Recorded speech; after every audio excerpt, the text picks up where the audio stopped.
Hey all, ഞാൻ Adila, a final year MBBS student from Malabar Medical College. So NEET exam ഒക്കെ കഴിഞ്ഞില്ലേ? എന്താണ് നിങ്ങളുടെ കരിയർ ഓപ്ഷൻസ് നിങ്ങൾ ചൂസ് ചെയ്തോ? MBBS BDS നഴ്സിംഗ് ഇതല്ലാതെ ഒരു അടിപൊളി ഹെൽത്ത് കെയർ കോഴ്സിനെ പറ്റി ഞാൻ നിങ്ങൾക്ക് പറഞ്ഞു തരട്ടെ. അതാണ് BPH, അതായത് bachelor of public health. So എന്താണ് BPH? BPH എന്ന് പറയുന്നത് ബേസിക്കലി ഒരു 4 കൊല്ലത്തെ ഡിഗ്രി കോഴ്സാണ്. അതായത് നമ്മളുടെ സൊസൈറ്റിയുടെ ഹെൽത്ത് ഇമ്പ്രൂവ് ചെയ്യാനും ഡിസീസസിനൊക്കെ പറ്റി പഠിക്കാനും ഹെൽത്ത് പ്രോഗ്രാംസ് പ്ലാൻ ചെയ്യാൻ വേണ്ടി പ്രൊഫഷണൽസിനെ ട്രെയിൻ ചെയ്യുന്ന ഒരു കോഴ്സാണ് BPH. സിമ്പിളായിട്ട് പറഞ്ഞാൽ ഇൻഡിവിജ്വലായിട്ട് പേഷ്യൻസിനെ ട്രീറ്റ് ചെയ്യുന്നതിന് പകരം ഒരു എൻറ്റയർ കമ്മ്യൂണിറ്റീനെ തന്നെ ഹെൽത്ത് ഇമ്പ്രൂവ് ചെയ്യാൻ വേണ്ടി പഠിപ്പിക്കുന്ന ഒരു കോഴ്സാണ് BPH. സോ നിങ്ങളുടെ അവിടുത്തെ ഡൗട്ട് സ്വാഭാവികമായിട്ടും ആർക്കൊക്കെ ഇതിന് അപ്ലൈ ചെയ്യാം എന്നുള്ളതായിരിക്കും. +2 സയൻസ് ചൂസ് ചെയ്ത എല്ലാ കുട്ടികൾക്കും ഇതിന് അപ്ലൈ ചെയ്യാം. കൊമേഴ്സ് ഹ്യൂമാനിറ്റീസ് ചൂസ് ചെയ്ത സ്റ്റുഡൻസിന് ഇതിന് അപ്ലൈ ചെയ്യാം. അതായത് നിങ്ങൾക്ക് അഡ്മിഷൻ കഴിഞ്ഞ ശേഷം ഒരു 2 മാസം ബ്രിഡ്ജിങ് കോഴ്സ് ഉണ്ടാവും. അതുപോലെ ഹെൽത്ത് അലൈഡ് കോഴ്സസിൻ്റെ ഡിപ്ലോമ കംപ്ലീറ്റ് ചെയ്തവർക്കും ഇതിന് എലിജിബിലിറ്റി ഉണ്ട്. ആൻഡ് കോഴ്സിൻ്റെ ഡ്യൂറേഷൻ എന്ന് പറയുന്നത് 4 വർഷമാണ്, 8 സെമിസ്റ്ററാണ് ടോട്ടലി ഉള്ളത്. അപ്പോൾ എന്താണ് BPHൻ്റെ കരിയർ ഓപ്പർച്യൂണിറ്റീസ്? കോഴ്സ് കഴിഞ്ഞ് നിങ്ങൾക്ക് വർക്ക് ചെയ്യാൻ പറ്റുന്ന കുറച്ച് സെക്ടേഴ്സ് ഞാൻ പറഞ്ഞുതരാം.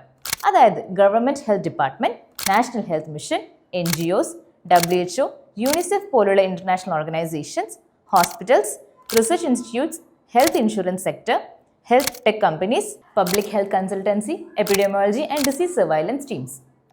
ഇനി BPH കഴിഞ്ഞിട്ട് ഹയർ ഓപ്ഷൻ സ്റ്റഡീസ് നോക്കുന്നുണ്ടെങ്കിൽ നിങ്ങൾക്ക് MPH ചൂസ് ചെയ്യാം, അതായത് മാസ്റ്റർ ഓഫ് പബ്ലിക് ഹെൽത്ത്. അതുപോലെ MBA in hospital management, epidemiology, biostatistics എന്നീ മേഖലകളിലും നല്ല സ്കോപ്പ് ഉണ്ട്. അപ്പോൾ ഇന്ത്യയിൽ BPH കോഴ്സ് ഓഫർ ചെയ്യുന്ന ചില കോളേജസ് ഞാൻ പറഞ്ഞുതരാം. Rajiv Gandhi university affiliated public health colleges in Karnataka, JSS Academy of Higher Education and Research in Mysore, Sri Devaraj URS Academy of Higher Education and Research, Kolar, Yenapoya deemed to be University Mangalore, NIT deemed to be University Mangalore, KLA Academy of Higher Education and Research in Belagavi.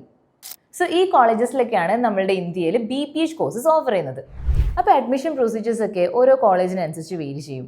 അതുകൊണ്ട് തന്നെ നിങ്ങൾ apply ചെയ്യുന്നതിന് തൊട്ട് മുമ്പ് കോളേജിൻ്റെ വെബ്സൈറ്റിൽ നോക്കി എല്ലാം ഒന്ന് വെരിഫൈ ചെയ്യണം.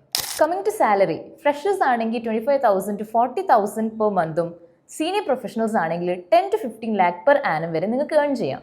ഇനി BPHൻ്റെ അഡ്മിഷൻ പ്രൊസീജിയേഴ്സിനെ പറ്റി നിങ്ങൾക്ക് കൂടുതൽ അറിയണമെന്നുണ്ടെങ്കിൽ താഴെ കാണുന്ന നമ്പറിലേക്ക് കോൺടാക്ട് ചെയ്താൽ മതി. We will send you the details.